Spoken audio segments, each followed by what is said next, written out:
Welcome again, everyone, our weekly live Q&A session. Any questions that you have, feel free to throw them in the comments. I will answer those questions as I see them come up. If you're watching on the replay, feel free to throw your comments in still. We'll answer them in the following week's live session when we go from there.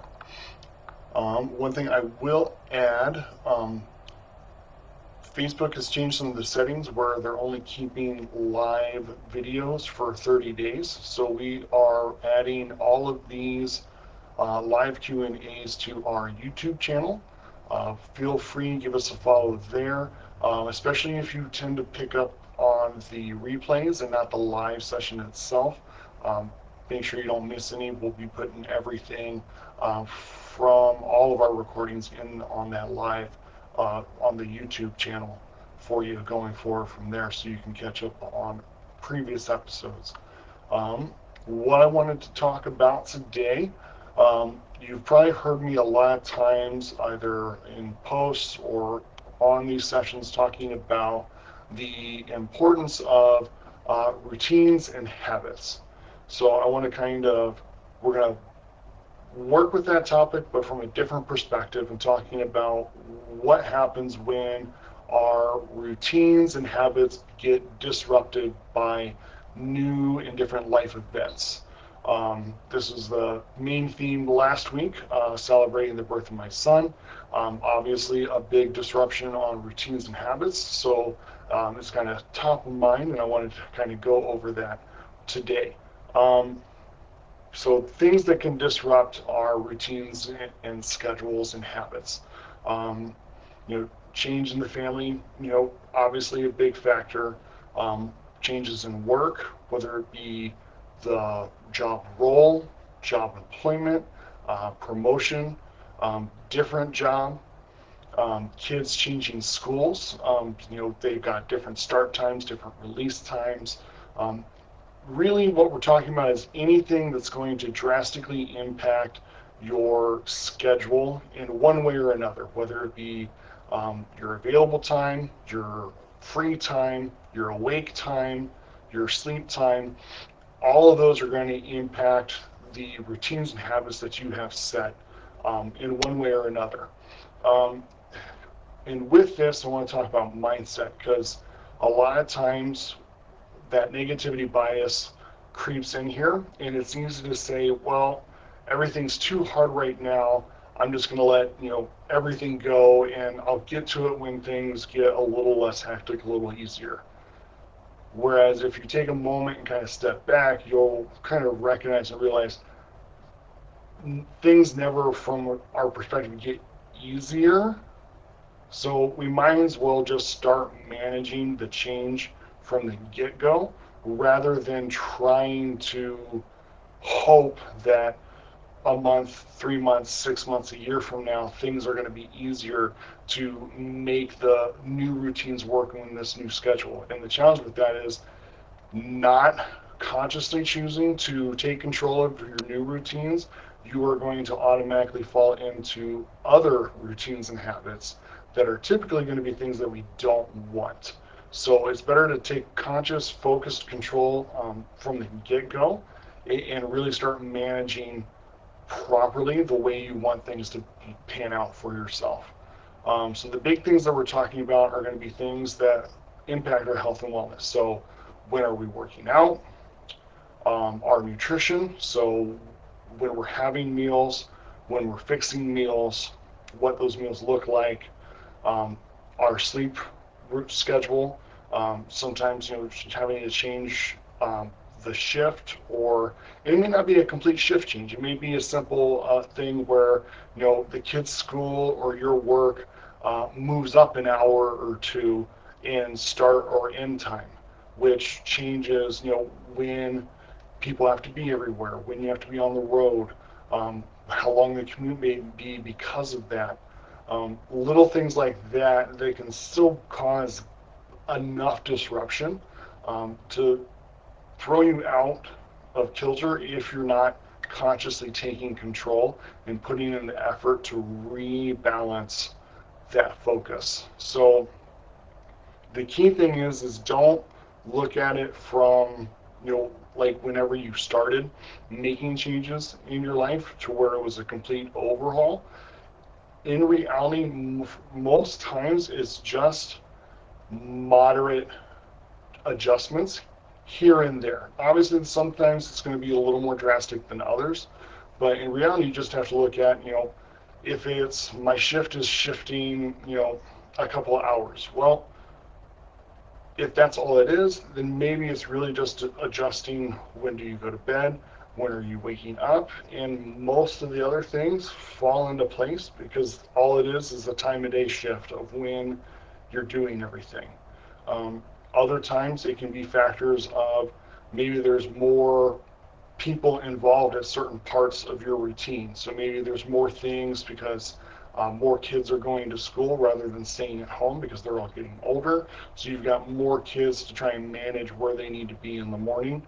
So you have to identify how much time do I need to control that factor, but also take care of my own needs as far as my own breakfast, all my prep that I need for the day, whether it be where my gym clothes so I can get my workout in, where what am I taking for lunch, their lunches, all those factors.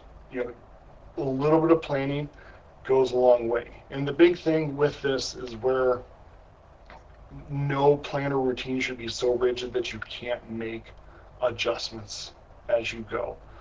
Being able to say, okay, I started out, and what I recommend is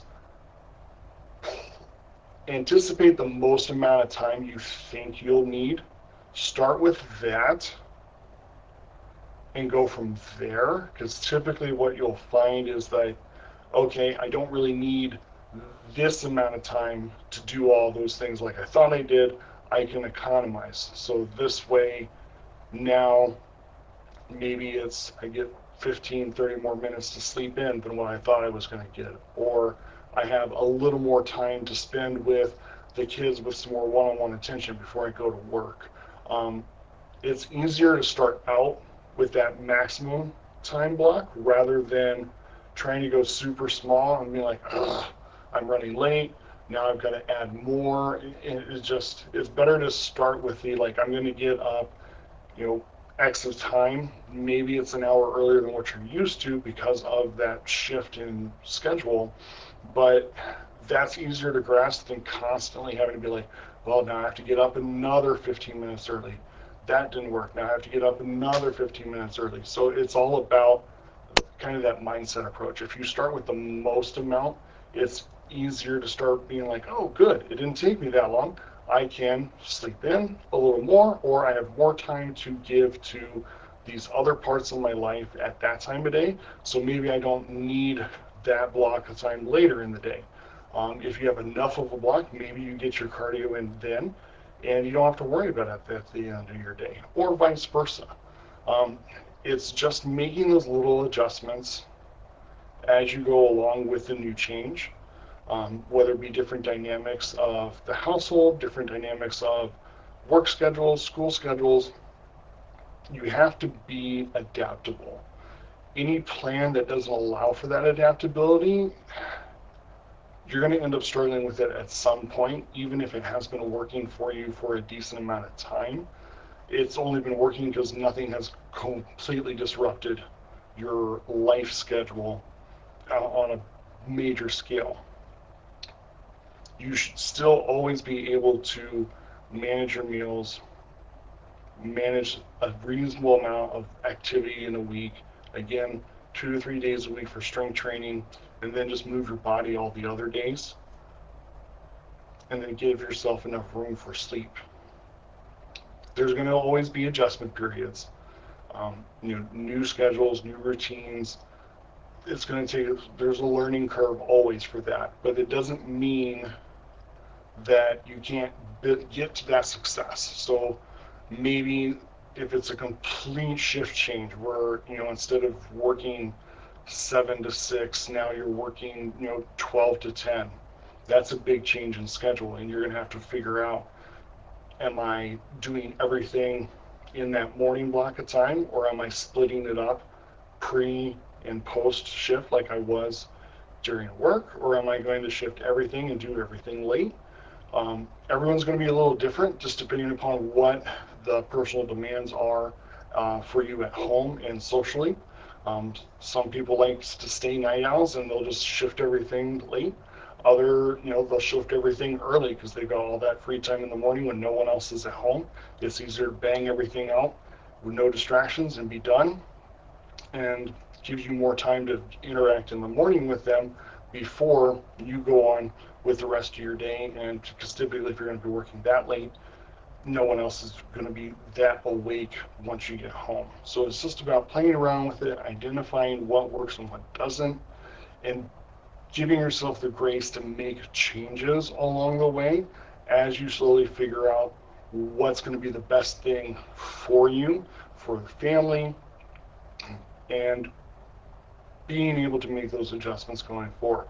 You may find that instead of doing, if you've been doing making your breakfast and making your lunches the morning of, you may find that there's not enough time anymore. Now you need to do more pre-prep at some other point during the week, maybe on a Sunday or a evening time, so that next day you have stuff ready.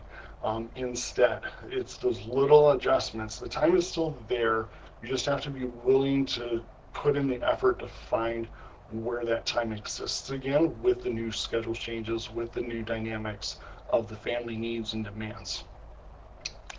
Anything can be done. It's just a matter of, are you willing to put a little bit of effort and investment to make it work for you, to make yourself stay healthy, be healthy, and get the maximal amount of life with your family.